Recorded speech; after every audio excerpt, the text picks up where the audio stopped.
Terima kasih pemirsa, Anda masih menyaksikan program Juru Bicara. Kita membahas mengenai Satu Data Indonesia. Masih bersama dengan kita Bapak Usman Kanson, Dirjen IKP Kementerian Komunikasi dan Informatika Republik Indonesia.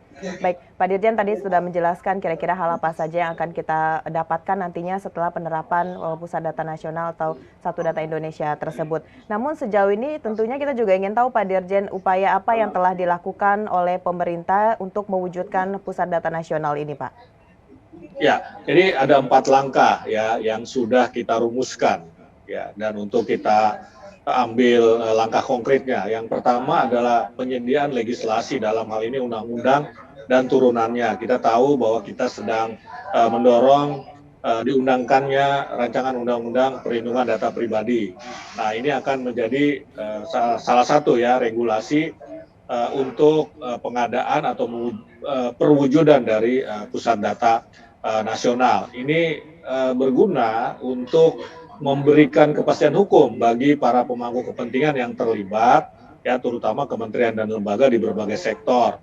Nah, melalui regulasi atau undang-undang ini, kementerian atau lembaga mempunyai kepercayaan diri, confidence ya, untuk melakukan eksekusi terhadap implementasi pusat data nasional. Jadi yang pertama sekali lagi adalah regulasi. Ya, ini akan menjadi dasar hukum begitu kan. Nah, yang kedua adalah penyiapan infrastruktur dan tata kelola yang layak yang diperlukan agar PDN dapat terwujud. Jadi harus ada infrastruktur. Ya, infrastruktur misalnya tadi pusat datanya itu harus ada, gudangnya itu harus ada begitu kan, maupun nanti aplikasinya. Nah, hal ini dimaksudkan agar pelayanan publik menjadi semakin efisien dan dapat dimanfaatkan sekali lagi tadi untuk data driven policy atau perumusan kebijakan publik berbasiskan data. Nah, yang ketiga, Kementerian Komunikasi dan Informatika ini sudah menyusun ketentuan teknis standar data dan teknis. Dua bagian tersebut penting ya, karena PDN itu datanya yang tidak standar itu akan memberikan kesulitan dan dalam pemanfaatannya, karena itu perlu standar. Ya perlu juknis katakanlah seperti itu ya dalam implementasinya. Ya kalau tidak ada standar kan akan sulit kita mengambil keputusan mengeksekusi. Jadi harus ada standar. Nah, yang keempat, ini berkaitan dengan peningkatan kesadaran dan kualitas sumber daya manusia.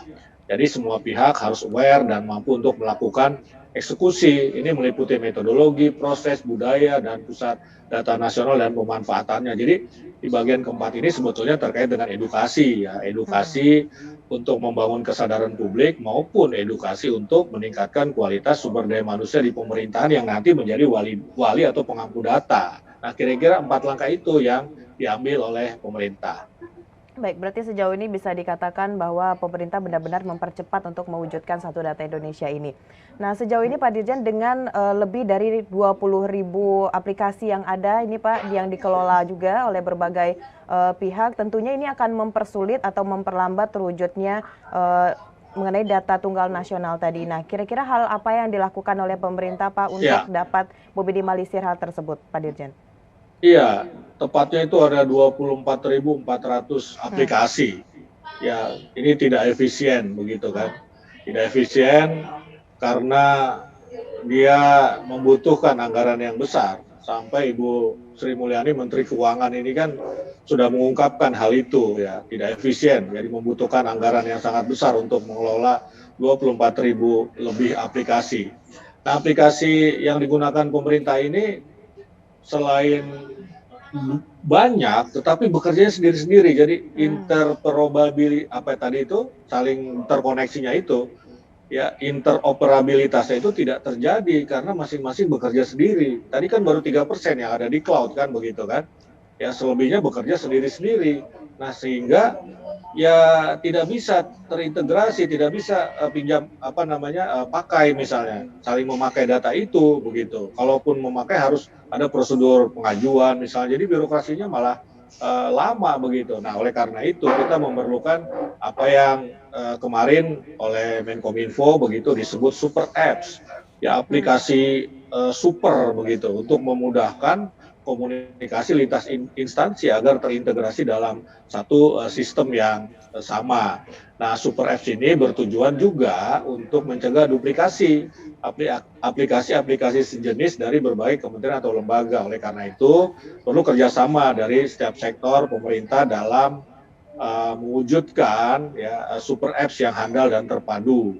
Dan ini nggak boleh kalau mau mengintegrasikan data ini ada ego sektoral begitu atau resistensi penolakan. Ya, nah apa namanya tadi 24.400 aplikasi itu bahkan di setiap kementerian dan lembaga itu di daerah bahkan masing-masing mempunyai aplikasi berbeda bahkan setiap unit begitu ya, setiap unit ini tidak efisien. Jadi misalnya satu kementerian atau satu lembaga itu punya puluhan mungkin ya aplikasi begitu, dan ini juga tersebar. Nah karena itu nanti kalau dalam konteks mewujudkan pusat data nasional ini, Kementerian Kominfo ini secara bertahap akan menarik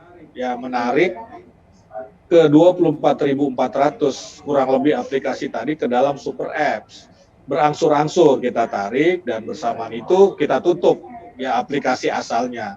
Sama kira-kira bayangkan dulu kita punya e-hack ya. Punya e-hack, kemudian kita membangun yang namanya aplikasi Peduli Lindungi. Maka yang data dari e-hack kita tarik ke aplikasi Peduli Lindungi. E-hacknya kemudian kita tutup. Nah kira-kira prosesnya akan seperti itu begitu kan. Ini bisa menghemat uang banyak sekali begitu ya, kita bisa menghemat triliunan begitu. Ini kalau kita bisa mewujudkan tadi super apps itu begitu.